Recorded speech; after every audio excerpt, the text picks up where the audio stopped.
Asia কাপের ব্যর্থতার পর নতুন সিরিজে ঘুরে দাঁড়ানোর লক্ষ্য নিয়ে মাঠে নামছে বাংলাদেশ। সুপার ফোরে ব্যর্থতার হতাশা ভুলে আফগানিস্তানের বিপক্ষে ভালো কিছু করার স্বপ্ন দেখছে তারা। লিটন দাসের চোটের কারণে মাঠের বাইরে থাকায় তার অনুপস্থিতিতে বাংলাদেশ দলের ভারপ্রাপ্ত অধিনায়কের দায়িত্ব পান জাকের আলী অনিক। দায়িত্ব পাওয়ার পরই প্রথম প্রতিক্রিয়ায় তিনি স্বীকার করেছেন, এশিয়া কাপে প্রত্যাশিত পারফরম্যান্স না করতে পারা দলের জন্য হতাশা।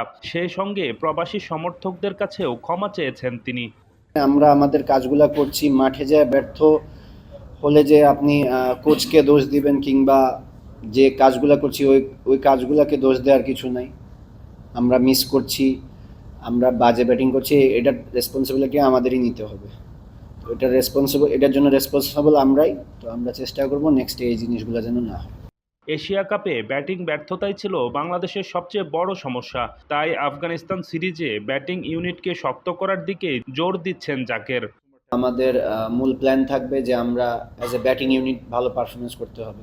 যেহেতু এশিয়া কাপে আমাদের ব্যাটিংয়ের জন্য আমাদের সাফার করতে হয়েছে, তো আমাদের ব্যাটিং ইউনিটটার দিকে সবচেয়ে বেশি মনোযোগ থাকবে। অন্যদিকে আফগানিস্তান এই সিরিজকে দেখছে বিশ্বকাপের প্রস্তুতির অংশ হিসেবে। অধিনায়ক রশিদ খান জানালেন, আফগানিস্তান সবসময় জয়ের জন্য খেলে। এশিয়া কাপের ভুলগুলো শুধরে এই সিরিজটির মাধ্যমে বিশ্বকাপের জন্য নিজেদের ফিট করাই লক্ষ্য। And well prepared side for the World Cup. That's the target. If we win now and we don't win in the World Cup, for me that's more upsetting. But if we lose now and we get better and stronger for the World Cup, I think we win there. That's the huge. If you see before 2024 World Cup, we lost so many games. 2 October Sharjah স্টেডিয়ামে বাংলাদেশ আফগানিস্তানের প্রথম match মাঠে গড়াবে।